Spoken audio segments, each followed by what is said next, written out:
Alright, so in this one we're going to be doing the profile customization via Studio. So the first thing I'll do is I'll use it from an existing log that we have already done. So all I'm doing from here is doing File, Extract the profile from log. If you want, you can enter in specific color change. If you marked it, enter in your first cracked, etc. If you want to use the log that you had in the background, you can simply click onto it just like that. It will make so many lines look a little bit more confusing, but if you're an advanced user, you can definitely use this. Meantime, I won't use it for this purpose. Simply click here to extract. And now we have our profile specifically logged from where I had this last profile. So the first things I like to do is look at the amendments that I've been wanting to do, use my notes accordingly. From this one, I noticed that my first crack was happening a little bit earlier than what I wanted it to. So within here, the first thing I'll do is I'll look to adjust this so it has a little bit of a later first crack actually happening. So I'm just dropping this point down. That's another way in which you can do it. Obviously that you saw, this was like a bigger jump. This happened like 6 seconds later.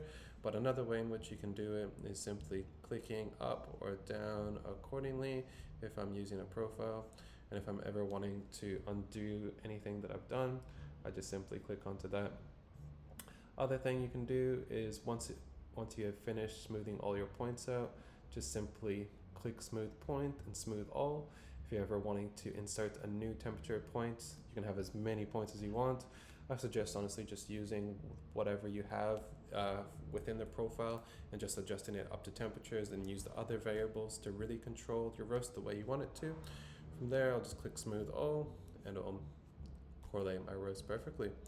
Amazing. Now the next thing I'll look at is the profile settings. Now to make sure that you have all the profile settings at your exposure, just click into options, difficulty, and go into engineer. I'll look at a few key points.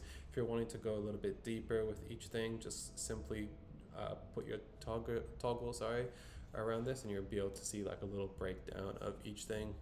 So a few things that I would love to look at is the preheat power. If I'm wanting it to have less energy, I can simply go down from 870. I can possibly look at dropping it down. If I want to have more energy going into it, I can do it a little bit faster. If you're wanting to have a little bit of a faster roast experience and stuff, you can definitely push it a little bit further. I would always suggest always looking at the default and kind of going off of that, especially if you have more time to practice. Cool. Now the next point we'll look at is the first crack zone. You can see that if we go back to the profile that we have the first crack happening a little bit later. So if I'm wanting to make it into a better window, maybe I say it's happening between 6:15 to 6:25. Initially on the link profiles, you'll see that it has a 30-second variable. So with us doing it within 10 seconds, we're able to really pinpoint exactly where that first crack is happening and really lock in our profile and get it into like that right window that we want. That way it's a little bit more repeatable instead of being off by like 15 or 20 seconds. Next thing we'll look at is zones. Now, if we're looking at zones on here, you're probably looking at it and it's just like a flashlight that's going on. It's got the yellow, orange, and red, excuse me. Now these zones are really used as a setting as a power profiling tool to help stabilize a roast. Now it can be applied to smoothen out areas which specific endothermic reactions might otherwise lead to like a higher rate of rise or a crash, so to speak, happening. Now, by utilizing these zone adjustments, you can keep the roast steadily in terms of trajectory, allowing it to hug the desired profiles. Now within here, what you'll notice is that majority of it with the link, we have 3 zones that we have going on. What I would highly suggest is doing anything from minus 0.5 to -1.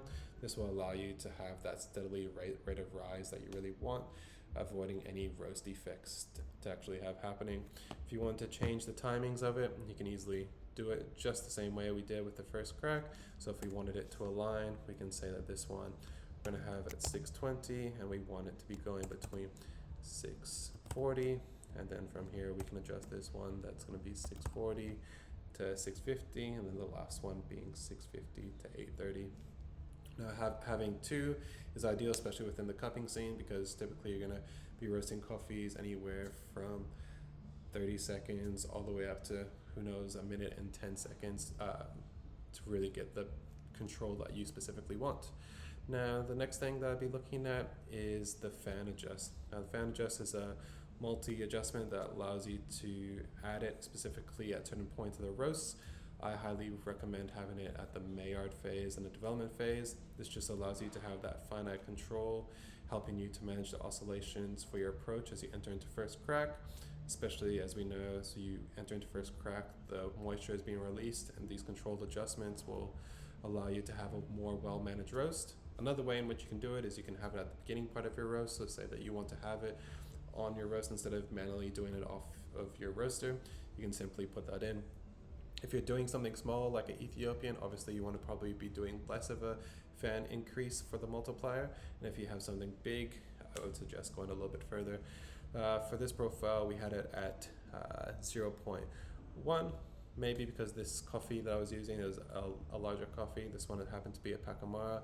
I'm going to probably increase it just a touch, so it's going 0.010 and 0.05, so it has like a nice staggered decrease as I'm going about first crack. Now, if there's any other questions, please feel free to ask Sean and the team as much as possible. Thanks.